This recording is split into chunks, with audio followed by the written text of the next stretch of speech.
Welcome to the Reasonable Security Podcast. Today, I'm really excited to be speaking with Dr. Pranit. He is the Chief Investigator, a storyteller, and educator at the University of New South Wales Business School. How are you, Dr. Pranit? I'm very well, thank you, Denny, and I'm quite excited to be here today.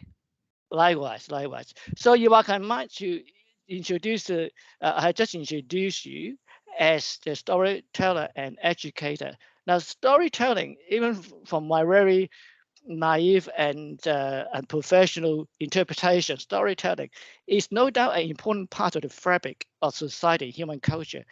I mean, you look at Aboriginal culture, storytelling, dreaming is very essential to the culture. And storytelling is important in any culture. You look at, well, at human history. We actually first, I think, cross paths in the storytelling of the sort of demystifying cyber-risk conversation, kind of debunking. The hacker is not always a bunch of socially awkward psychopaths in hoodies now crouching in front of a keyboard in the dark spaces. In fact, today it's more than likely than not, these are really smart entrepreneur, uh, enterprising cyber criminals equipped with some just basic skill like the advanced persistent threat happens, but usually there's a fine in between. But they weaponize the limited skill for profit. Of course, yeah, higher guns. In fact, I was honored by you to be invited as one of the speakers and one of your postgraduate program, which is contemporary practices in cybersecurity. And certainly, this is a very contemporary topic. So, on that note, can I ask you to please introduce yourself to the audience a little bit and explaining what does a storyteller do?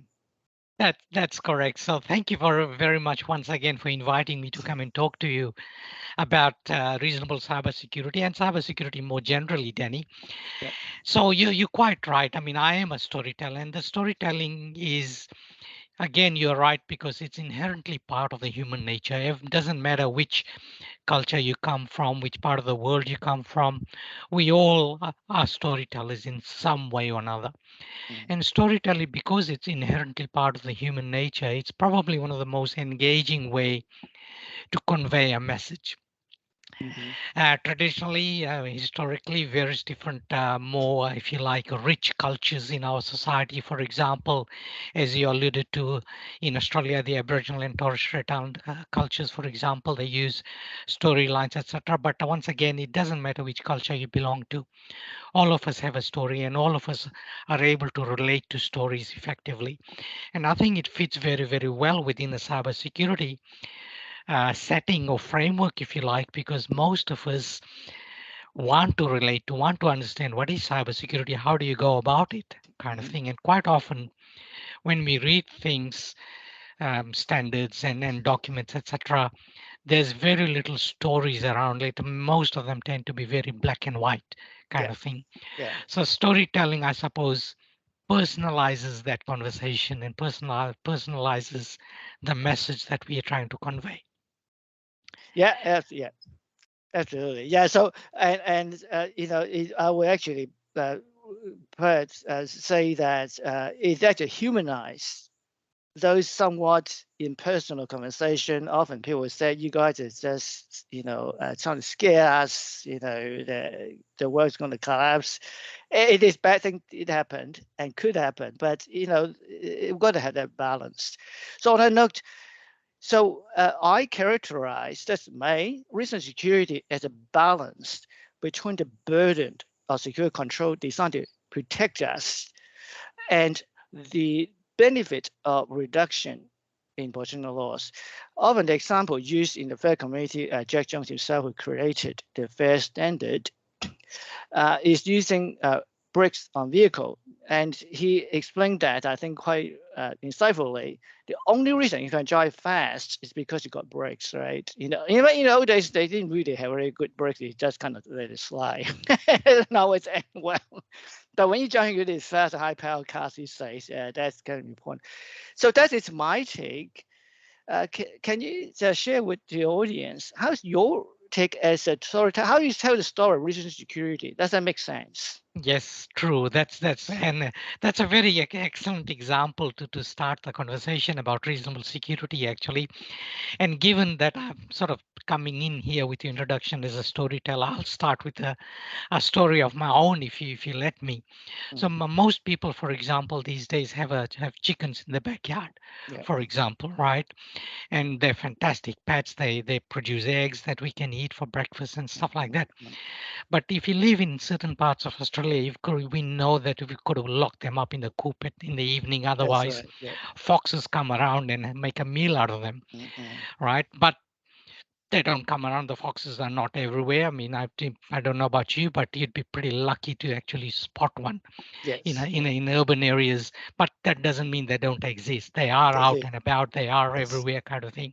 Mm, So many people have chickens and they lock them, but occasionally you tend to forget, or mm, you get busy and you kind of forget and nothing happens, kind of thing. And the mm, next day you say, oh yeah, nothing happened yesterday, they'll be mm, fine. mm, So we become complacent, mm, right? mm, And then next thing you know, in a week's time, when you haven't been locking your chickens, for mm, example, the fox mm, comes around mm, and you don't have those chickens anymore. mm, So mm. that's, I think, is a very good way to explain the way in which cybersecurity operates, and the way in which reasonable cybersecurity sort of helps us understand reasonable cybersecurity. Most of us don't experience cybersecurity firsthand. Mm, We hear about it, right? mhm, mm, When it comes in the media, kind of thing. Um, and because we don't experience it ourselves, often we kind of become complacent with yeah. that. Ah, Mm, they'll be fine. We tend to mm, reuse our passwords. This is on a personal level, kind of yes. thing, right? Mm, And mm, an individual level. mm, But the same thing is multiplied mm, exponentially in organizational settings as well. yeah. If you look at various different studies, very few small to medium enterprises or businesses, Mm, companies have any kind of cybersecurity strategy. mm, But that's quite understandable, because once again, oh look, I'm a small company, for example, mm, nothing's going to happen to me. I mean, mm, I often talk to my colleagues or my business partners, our industry partners, and that's the response that we get. Oh, look, mm, I've got nothing to hide. I'm a small mm, business. mm, I run a corner shop. I've got nothing to hide, kind of thing. yeah. Mm, And I remember not that long ago, you go to people's houses, and yeah, and you want to use the Wi-Fi, and people say, "Oh yeah, I don't use a password." yes. Right? Very convenient, Yeah. absolutely. Yeah. But the implications of those types of actions can be Yes. very, very profound, as we have seen in high-profile cases in US and in Australia as well, Yeah. Yeah. SolarWinds, etc. So there's those little companies that sort of most of the time nobody pays any attention Yeah. to, often become the weakest point in this huge ecosystem that we live Mm, in.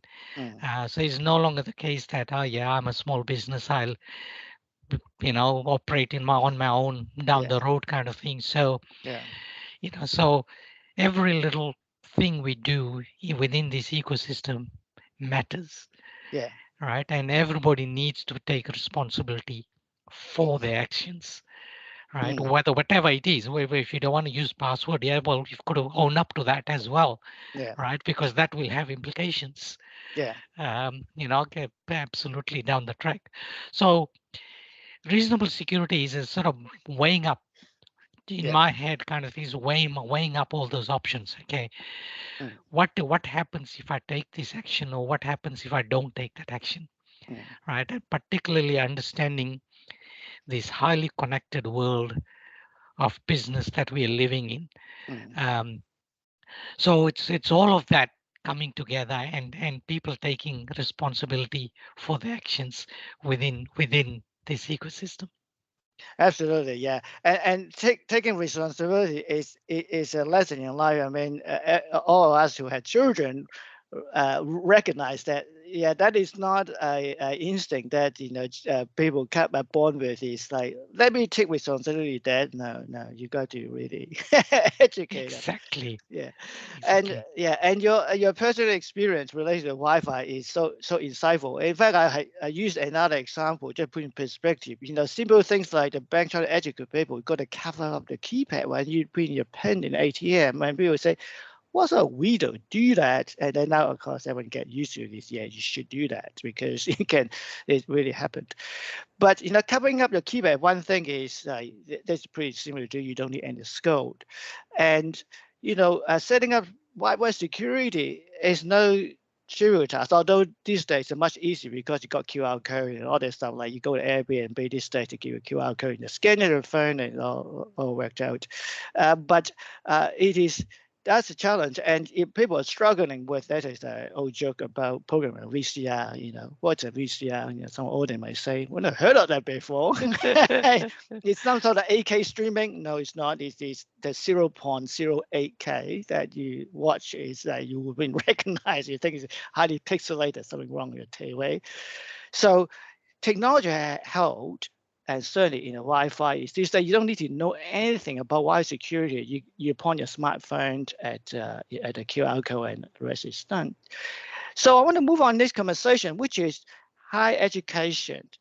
In a higher education context, which is really your remit as a leader in New South Wales in the School of Business, particularly educating the business community. These are not technology expert, and it's not because the limitation is that's not the career aspiration. They don't want to be a technical expert.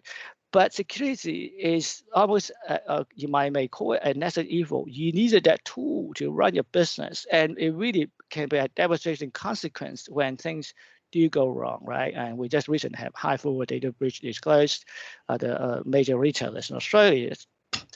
So you might can just reframe the question.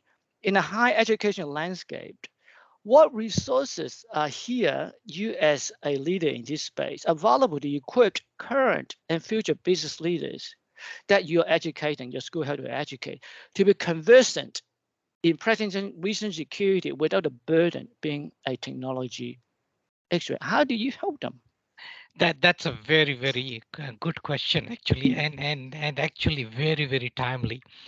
Now, I'll sort of go back again to a little bit kind of thing.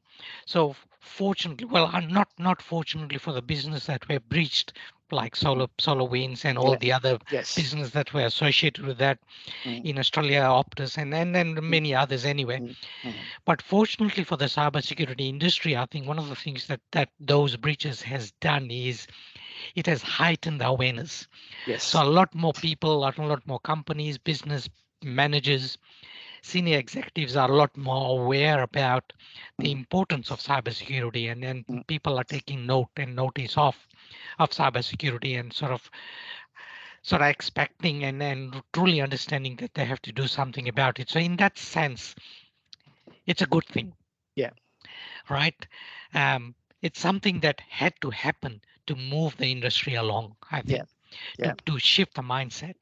So that is what, and as a result of that, in my experience anyway, there's a significant amount of interest from business leaders to come and educate themselves, to Yeah. understand what is to make themselves aware, which is commendable, really. Hmm. If you think about it, at Hmm. least they're thinking about it rather than outsourcing that thinking to somebody else, Yes. because you can't do that. I mean, yes, you can hire a technology expert to come in and do the tweaking of the servers and things like that, Mm, but you really need somebody with a strategic vision to mm, drive cybersecurity mm, within companies, within mm. businesses, Yeah. right? Mm, And that's where the senior management and senior executives comes in. mm, But you're right, they don't understand what it is, what it means. mm. So from an education point of view, I think reasonable cybersecurity provides a fantastic opportunity to sort of package cybersecurity in a way that people can understand and relate to. right?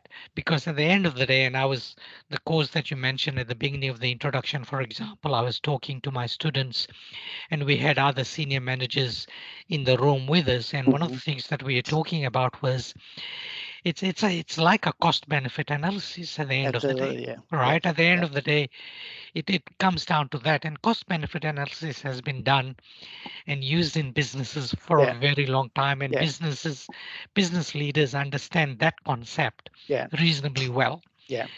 But when you throw cybersecurity into that mix, sometimes they get taken back. Ah, Mm, I didn't know that at the end of the day it comes down to, well, it is because you can't implement everything, mm, right? You cannot do everything that is, mm. even if you do everything, there's the the malicious actors often find a way around it, Yeah. Yeah. right? So you've got to say, okay, my business does this. This is what the exposure is. This is what the data tells us. So based on that, this is what we need to implement. So education plays a very important role in sort of educating our business leaders to try and get their head around that concept. Mm, But particularly for small to medium businesses and small to business companies who often don't think about cybersecurity or don't take that very seriously, mm. it's shifting their mindset into understanding the role they play, the important role they Yeah. play, Mm, even if they're a very, very small business, and within this huge connected ecosystem that we live in.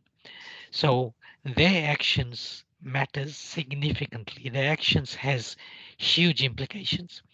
So education plays a very, very important role mm, in that, right? mm. So traditionally, well, when I say traditionally, just even about 5 years ago, for Mm, example, many mm. business programs was executive programs, education programs did not have any cybersecurity component Yeah. in the mix Yeah. because again, it wasn't something that was considered important.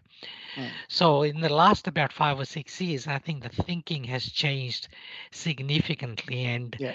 most business programs, certainly in our university, do include um, at least some amount of cybersecurity awareness training for Mm, business leaders. yeah. But it depends. I mean, there's increasingly more and more um, programs I added that are sort of focused on different aspects of cybersecurity. Um, the whole full spectrum of it. So, as a business leader, and most of them are offered as an elective to most business courses these days. So, as a business leader, they can pick and choose. Okay, I'll probably do this. They'll Mm, probably do that mm, kind of thing. mm. It doesn't matter what courses they pick and choose, for example, because at the end of the day, most of them will allow our business leaders to improve their awareness about cybersecurity, what it is, and then hopefully take that idea on board. So when they're talking to a cybersecurity expert like yourself, for example, Mm, they're much better informed mm. to have a conversation. Okay, here's my business. This is what we need to do. How do you go about doing that? So in that sense, they're much better equipped to to to engage the technical people that they need to engage often to sort of help them tweak the servers and the firewalls and all of those types of things. Yeah, absolutely, and I completely resonated with what you described. I conceptualized business security as a business language to really help to improve and bridge those communication gap, as you know, and the way I frame this conversation. Because you are a business school, you are educating the business leader. This is not the school of computer science that teach you encryption or the technology of Wi-Fi security, right? That is a place for those.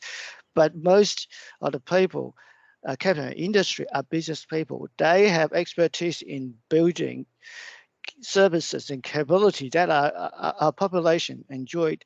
And I'm glad that you brought out the example of Optus and Medibank, and we're no risk of talking about them because people have been hurt by the incident, not pointing finger at any individual. Yes. That using okay. However, you also alluded to really this difficult balance of the cost benefit. Cost is very clear. You got cyber budget. The benefit, and that's where I think the divergence and the education program will add value, because the cost to the business, which I said before, a secure control is designed to introduce friction and cost, not necessarily financial, but often just make like more difficult. Take extra, 5 seconds. Like I payment, like for example, instead of insert your card and put in pins means no transaction fees. You just tap and let the supermarket pay your card fee, right? And while you might go and buy a coffee and you want to charge a card fee, I say I pay you $5 in cash. One of those cheapskates would try to think about that. 30 cents, I can save it, right? So this is the challenge: is people do want to optimize, rightfully so, the cost. So the cost part is really where I think risk communication as a discipline really help to really pivot the thinking. In the case of Medibank, of course, the government pointed out to both Medibank and Optus that the problem you have is not because of a data breach. It's going to happen. But the fact that you have data that you don't really need historical data, why you hang on to that is like people have problem hoarding. This is holding data on steroid. You can laugh about it, but it's no serious. It's no easy problem to solve because they, I'm sure, have very good reason to hang on those data for contract compliance and other liability management. So let them to answer that question. So we're moving towards probably the tail end of conversation. I want to ask you one further question, but what these are, just kind of remind the audience, the format of this conversation is that when I close out in a few minutes, I will ask you to help the audience to think about 3 measurements they probably should practice in measuring reasonableness in their own decision. Keep themselves honest, and that's not easy said and done, right? So let me just turn the table the last questions. Just continuing the focus on higher education, and of course, University of New South Wales is one of the leading university, not only in Australia but globally, right? A T1 institution, and specifically in your school, you are very instrumental in piloting this program using New South Wales Sandbox Program. As they say, get started young. This is not like when they are toddlers, right? This is undergraduate students had the opportunity to work with industry leaders and really learned from the practitioners about business, not about security. But however, you also introduced, and I watched some of the content. You also bring in where it's appropriate cybersecurity conversations, not the technology, but how do you have a conversation? And of course, I can't help but throwing the word AI. Artificial intelligence. How can you not have a conversation about AI? Is AI going to be the answer to all this dilemma we have? What's your take on that? Look, okay, there's a couple of questions. The second part, AI is a very big question kind of thing, and I'll do my best to answer that. But to move back to University of New South Wales, yes, you in business school particularly, yes, you're quite right. We've got a fantastic program called the Sandbox Program. So I'll give you a little bit of background about what the Sandbox Program is. So the Sandbox Program is basically where we invite our industry partners, and we're very fortunate that we've got a lot of fantastic industry partners who like to work with us, and we enjoy working with our industry partners. And these are some of the big names in the industry in Australia, but also overseas. So what we do is we invite them to come into our classroom, and rather than us as educators giving an assessment or an activity to our students, we actually get our industry partners to do that for us. So the industry partners bring in their design. So we are very, very fortunate once again that they put their time and effort in designing an activity for our students. And these activities are extremely authentic, something that they have experienced in their workplace in a real life setting when they're doing whatever they're doing kind of thing, whether it's cybersecurity or whatever, and they package it as an assessment task for our students. mm, So they come in and they present that idea to our students, and the students work on that project, mm, right? So it's not something that we cooked up in our head as an educator. It's something that came from our industry partners. So the advantage of that is that the students actually get to work on a project that mm. is from the industry. So it's Yes. very, very authentic. Mm, It comes from their own industry, but the story doesn't end there. The no. industry partners come back and Mm, give feedback to the mm, students about what they've done. mm, And quite often, some of the best students are invited into the boardrooms to do the presentation mm, for them as well. mhm, So that type of experience is invaluable yeah. for our students, Mhm, because I mean, no matter what we do as an educator, we cannot replicate that kind of no. authenticity that comes from the industry. Yeah. And as I'm sure you would agree and your listeners would agree, higher education is often criticized for being out of touch with the industry. Mm, So what the Sandbox program does is it tries to bridge that gap and mm, tries to sort of make sure that we are constantly connected and we are constantly giving our students that authentic experience. So the programs allow students to appreciate cybersecurity in a much more authentic way. So whilst I can go into a classroom and talk to my students about what is cybersecurity, I can go through all the different frameworks, NIST or FAIR or whatever kind of thing. mm, It doesn't stick until they apply it in a real world setting, right? So mm. that's where the reasonable cybersecurity, if you like, that's where the rubber hits the road, Yes. because that's when the students truly understand, aha, this is what it means, Yes. right? It's not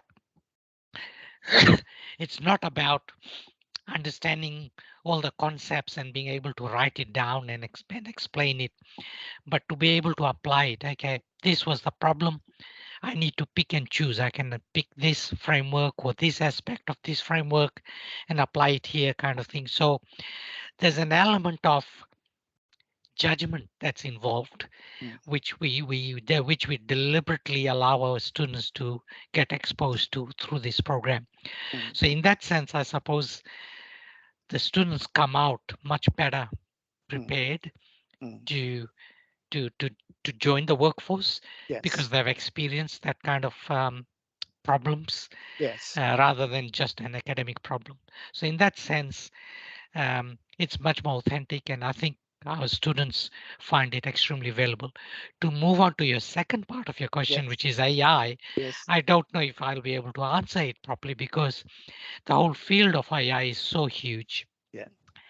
and it's evolving as we Yeah. speak Yeah. right now.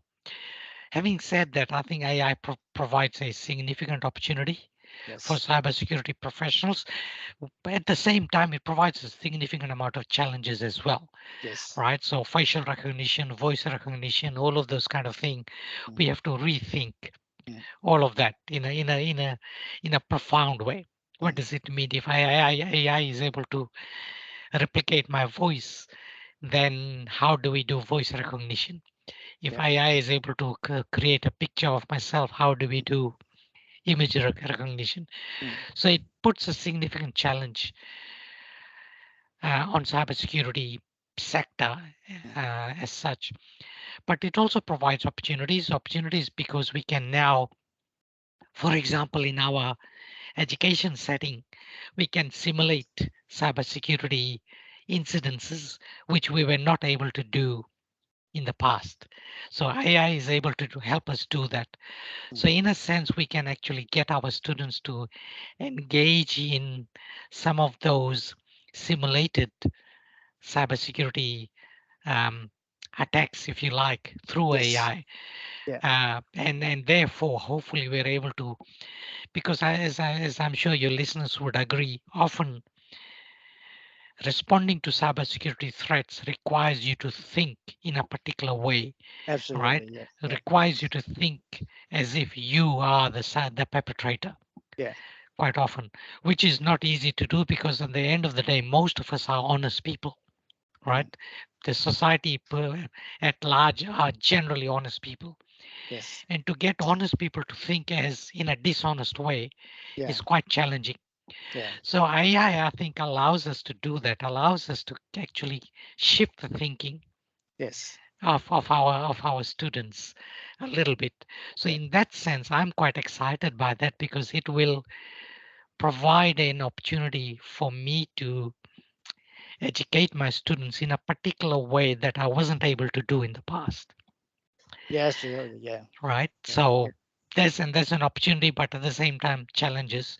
But challenges I think we can overcome because human beings are very smart people. Yeah.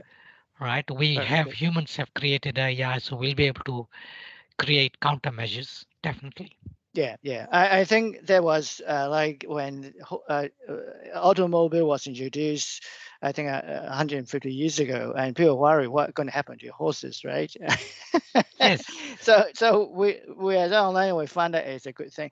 So I want to close our conversation. Thank you for sharing your insights. As I alluded early on, and you talk about the really importance of authenticity in your conversation, particularly when you're practicing your delivery in front of the board. Like one of the most intimidating thing we all gone through in our journey of public speaking is really I speak to those very, senior people, and sandbox is exactly what it is. It's a sandpit. Go and practice. No harm done. No one can laugh at you, and it's great. In that context, what would the three measurements you will recommend people to apply to measure themselves and making their narrative authentic in terms of believing their decisions is reasonable?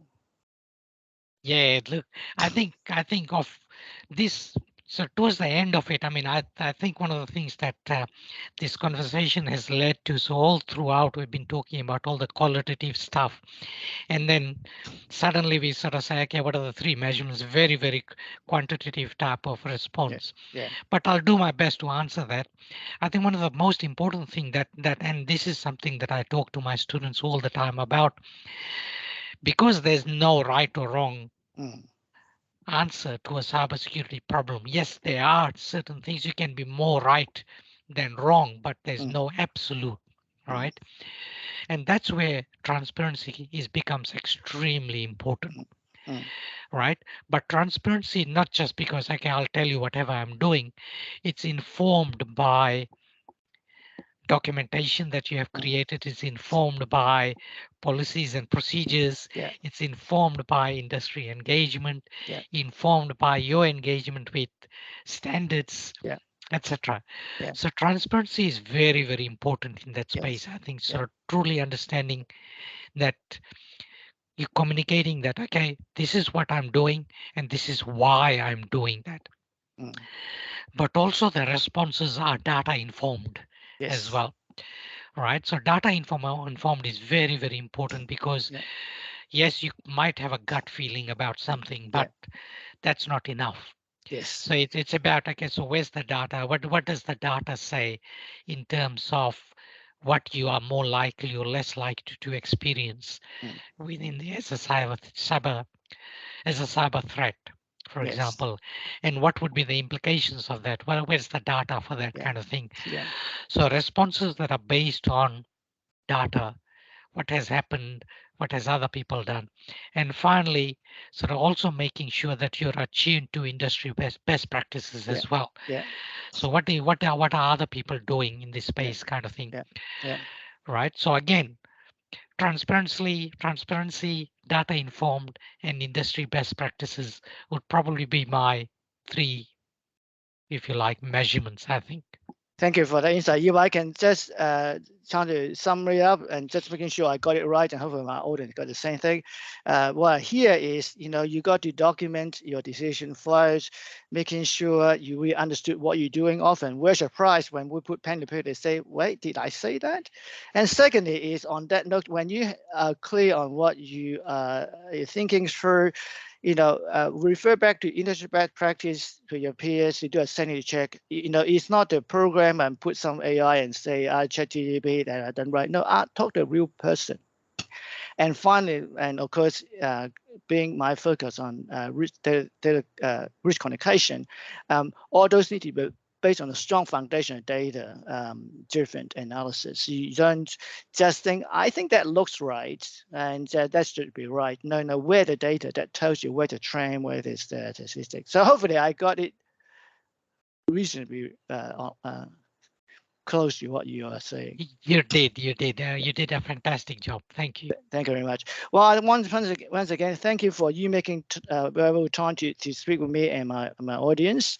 And I'm going to include in the show note a profile to your LinkedIn profile, of course, link to the fantastic, very rich program at UNSW Business School, and particularly to the Sandbox Program. That will be, one place, if any, you want to practice and learn that in a safe environment. This is it, to practice all those communication skills that you cover. So once again, thank you very much for making time to speak to your audience, and we'll talk soon.